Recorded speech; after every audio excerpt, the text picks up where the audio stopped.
আলোচনা সভা ও দোয়া মাহফিলে উপস্থিত অত্র গ্রামের বিশিষ্ট মুরব্বিয়ান, অন্যান্য গ্রাম থেকে আগত মুরব্বিয়ান, ব্যবসায়ী, বিভিন্ন স্তরের সমাজের মূল্যবান ব্যক্তিবর্গ, সম্মানিত ব্যক্তিবর্গ, আসসালামু আলাইকুম। সম্মানিত উপস্থিতি, জনাব নেসার আহমদ স্যার আমাদের এই গ্রামে জন্মগ্রহণ করেছিলেন, তার সাথে আমরা বড় হয়েছি। উনি আমার ছিল, ওনার সম্বন্ধে ভালো দিকগুলো যদি আমি বলে যাই তাহলে ঘন্টার পর ঘন্টা বলতে পারবো। আমি তার সঙ্গে ওতপ্রোতভাবে জড়িত ছিলাম। সময় এখন এই আসরের আজান হয়ে যাবে, তাই আমিও তার সম্বন্ধে বেশি কিছু বলতে যাব না।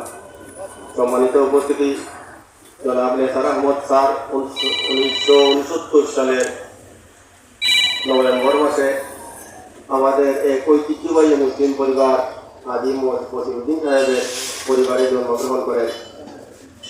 উনি 9 ভাই বোনের মধ্যে উনি পঞ্চম ছিলেন। উনি এই প্রাইমারি আমাদের পার্শ্ববর্তী রামপাশা সরকারি প্রাথমিক বিদ্যালয়ে প্রথমত লেখাপড়া করেন, তারপরে ডিনে উচ্চ বিদ্যালয়ে লেখাপড়া করেন, তারপর এমসি কলেজে, তারপর শেষ ডিগ্রি অর্জন করেন চট্টগ্রাম বিশ্ববিদ্যালয় থেকে। চট্টগ্রাম বিশ্ববিদ্যালয় থেকে রাষ্ট্রবিজ্ঞান বিভাগে ভালো ফলাফল করে আমাদের পার্শ্ববর্তী উত্তর কামরুদ্দিন ডিগ্রি কলেজের প্রতিষ্ঠা লগ্নে উনি জড়িত ছিলেন। আমরা দেখেছি এই কলেজকে দাঁড় করাতে উনি মাইলের পর মাইল হেঁটেছেন। কাদা পানি ভেঙে, প্যান্ট বলেন আর লুঙ্গি বলেন হাঁটুর উপরে খুলে কাদা পানি ভেঙে খাল নদী নালা পেরিয়ে সাতপাড়া গেছেন, পলিরগাঁও গেছেন। এখানে সাতপাড়া আমার এক ভাই উপস্থিত আছেন, উনিও বলবেন ছাত্র সংগ্রহ করতে। কারণ 94 সালে উনি শিক্ষকতা শুরু করেন, 97 ইংরেজি সনে উনি এক দুর্যোগময় মুহূর্তে কলেজের অধ্যক্ষের দায়িত্ব গ্রহণ করেন, যে সময়ে অন্য কেউ প্রিন্সিপালের দায়িত্ব গ্রহণ করতে রাজি হন নাই। কারণ ওই সময় অনেক সমস্যা হয়েছে, জ্বালাও পুরাও আন্দোলন, মার কাট অবস্থা ছিল। কেউ তখন দায়িত্ব নিতে আগ্রহী হন নাই, সাহস করেন নাই। আমাদের এই জনাব নেসার আহমদ তখন এই দুদিনের সময় কলেজের দায়িত্ব নিয়েছিলেন এবং স্থির করে এই কলেজটিকে এগিয়ে নিয়ে বর্তমানে যে একটা দৃষ্টিনন্দন ভবন দেখতেছেন, বর্তমানে যে একটা ডিগ্রি কলেজে উত্তীর্ণ হয়েছে এবং কয়েকটা শাখা খুলেছেন, ওনার প্রচেষ্টায় এটা সম্ভব হয়েছে। উনি যে সময় যে সরকার ক্ষমতায় ছিলেন, আমাদের সাবেক এমপি ইনাসারিফার সাথে যোগাযোগ করে ভবন এনেছেন, সহযোগিতা এনেছেন, এমপিও মুক্ত করেছেন। আবার শহীদুর রহমান চৌধুরী যখন এমপি ছিলেন, ওনার সাথে যোগাযোগ রেখে আরও কিছু ভবন এনেছেন। নাহিদ সাহেব শিক্ষামন্ত্রী ছিলেন, ওনার কাছে যে এই স্কুলে এই কলেজের জন্য বরাদ্দ এনেছেন। তাই এই কলেজের জন্য ওনার অবদান আমরা শেষ করতে পারবো না।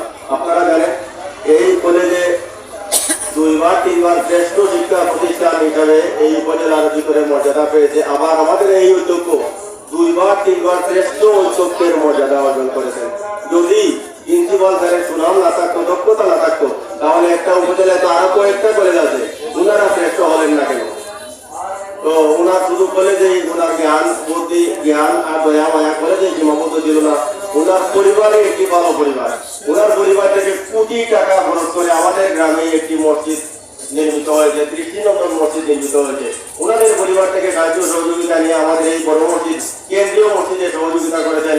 আমাদের 3 তলা ভবন মাদ্রাসা এই বানাতে উনি নিজে দিন রাত এই মাদ্রাসার জন্য পরিশ্রম করেছেন। শিক্ষা প্রতিষ্ঠান বলেন, মাদ্রাসা বলেন, মসজিদ বলেন, সবখানে ওনাদের হাত প্রসারিত ছিল। বিশেষ করে প্রিন্সিপাল স্যার বাড়িতে থাকায় ওনারা পাইগুন তার মাধ্যমে আমাদের এলাকায় বিভিন্ন সাহায্য সহযোগিতা করেছেন। ওনাদের ব্যবহার বংশগতভাবে ওনাদের ব্যবহার বিনয়ী স্বভাবের জন্য ওনারা বিখ্যাত। হাজি সাহেব অত্যন্ত ভদ্র মানুষ, বিনয়ী মানুষ ছিলেন। ওনার সন্তানগণ, প্রতিটা সন্তান এবং নাতিনগণ যারা আছে তারা অত্যন্ত ভদ্র এবং বিনয়ী। আমরা এই পরিবারের কাছে কৃতজ্ঞ। বিশেষ করে নেসার আহমদ স্যারের কাছে আমরা কৃতজ্ঞ যে উনি আমাদের গ্রামকে উজ্জ্বল করেছেন। আমি যখন ওনার সাথে অন্য উপজেলা কিন্তু অন্য ইউনিয়নে কোন সভা সমাবেশে যেতাম, তাহলে ওনারা বলতো নেসার আহমদ রামপাশা, এই যে নেসার আহমদ রামপাশা বলতো, রামপাশা গ্রামকে নেসার আহমদের কারণে আমরা পরিচিত করতে পারতাম। এমনিতে আমাদের গ্রামের নাম অনেকে চিনে, তারপরে প্রিন্সিপালের নাম বলে যখন রামপাশা বলতো, আমাদের বুকটা গর্বে বলে উঠতো যে আমাদের গ্রামে একজন প্রিন্সিপালের বাড়ি। আমরা হয়তো আরেকজন প্রিন্সিপাল, আরেকজন নেসার আহমদ আমরা পাবো না, আমাদের ভাগ্য খারাপ।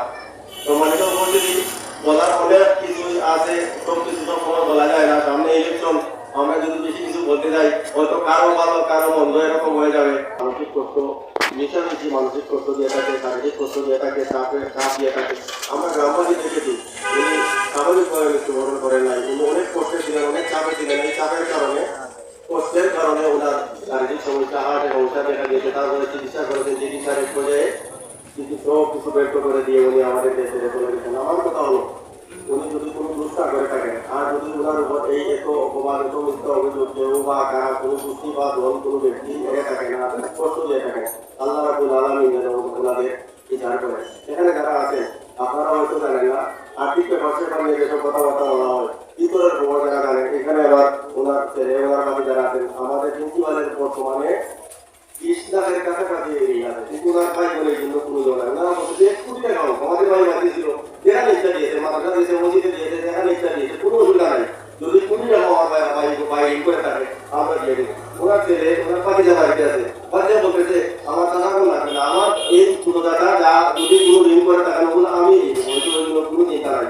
আল্লাহ রাব্বুল আলামিন ওনাদেরকে সম্পদ যেভাবে দিয়েছে আর ওনাদের আত্ম এরকম বড়। তো আমরা যদি উনি এখানে কোটি কোটি টাকার কোনো জমাজমা প্রাপ্ত, তাহলে উনি আজকে ওনার খাতা কেটে ডায়েরি কেটে আমরা কেন দেখতাম যে প্রায় 20 লক্ষ টাকার মতো বর্তমানে ওনার দিয়ে আছে।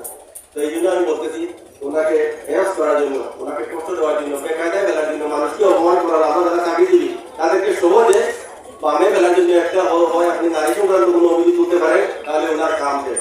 মসজিদের ইমাম আর কলেজের বা স্কুলের শিক্ষক আরেকটা হলো অর্থ সংক্রান্ত কোনো অভিযোগ দিতে পারলে ওনার কাছে ওনার মামলা হবে, চাকরি যাবে, এর থেকে রক্ষা পাওয়া যায় না। আর কোনো অভিযোগে কোনো শিক্ষককে আপনারা বেকায়দা হতে পারবে না, কিন্তু ইমাম এবং শিক্ষকদেরকে এই দুটো অভিযোগ অনেক সহজে করা যায়। এই জন্য ওনার বিরুদ্ধে কেউ কেউ অনেক অপবাদ রটিয়েছেন।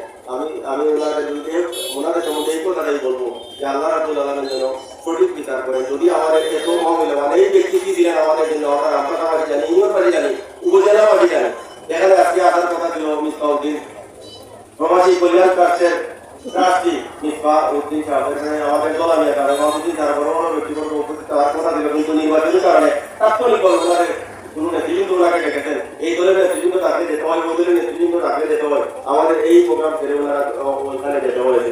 ওনারা বিশেষ করে কবির দলামিয়া এখানে যারা উপস্থিত আপনাদেরকে একটু আগে ফোন দিয়ে সালাম দিয়েছেন, বলেছেন উনি নেতা সাহেবের জন্য দোয়া করছেন, নেতা সাহেব অত্যন্ত ভালো মানুষ ছিলেন, উনি বেশ নসিব কামনা করেছেন আর আপনাদের কাছে সালাম দিয়েছেন এবং দোয়া দিয়েছেন। আমি আমার বক্তব্য দীর্ঘায়িত করবো না। আমরা সবাই আমরা আনোয়ার খানকে হারিয়ে বুঝেছি আর আনোয়ার খান কি সম্পদ ছিল। যখন আনোয়ার খান বয়সে আমার কিছু বড় ছিলেন, আমার নেতা স্যার আমার বয়সে কিছু তুলেছিলেন, ওনাকে হারানোর পর আমরা গ্রামীণ জীবনেরটা পঞ্চায়েত জীবনের জীবন মতো হয়ে গেছি। ওনাকে সামনে ধরে আমরা বাইরে যে কোনো কিছু কথা করতে পেরেছি, ওনাকে সামনে বসিয়ে রাখলে মানুষ এসে বলেছে প্রিন্সিপাল স্যার আছেন, প্রিন্সিপাল আছেন, প্রিন্সিপাল আছেন, আর কাউকে খোঁজ করে নেয়। তাই উনি আমাদের জন্য অনেক বড় সম্পদ ছিলেন। আল্লাহ রাব্বুল আলামিন মায়া করে দয়া করে ওনাকে কাছে ডেকে নিয়েছেন। আল্লাহ যেন প্রিন্সিপাল স্যারের কোনো দোষ থাকলে ক্ষমা করে দিয়ে ওনাকে জান্নাতবাসী করেন। আর আমি ওনার সাথে এই কিছু অত্যন্ত ঘনিষ্ঠ হয়েছিলাম, ওনাকে কাছে থেকে দেখেছি। উনি অত্যন্ত ভালো মানুষ, দয়াশীল মানুষ, সহনশীল মানুষ, ধৈর্যশীল মানুষ ছিলেন। আল্লাহ যেন ওনাকে এই পুরস্কার পরকালে দান করেন। আমি আমার বক্তব্য যদি কারো অনেক আঁকা দিয়ে থাকি, কারো অনেক কষ্ট দিয়ে থাকি, কোনো ভুল করে থাকি, দয়া করে আমাকে ক্ষমা করে দিন। আজকে এই আয়োজনে আমরা Dulal sir Indian college school and কলেজের অধ্যক্ষ দুলাল আহমদ স্যার, আমাদের আবুদুল্লাহ শব্দুল আরমান সহ আমাদের ময়মুরবিয়ান আমি পরে এত বয়স্ক মানুষ আছে, উনি যে সহযোগিতা করেছেন এই আয়োজনে ওনাদেরকেও আমি ধন্যবাদ জানাই। আমি আমার বক্তব্য শেষ করছি। আল্লাহ হাফেজ।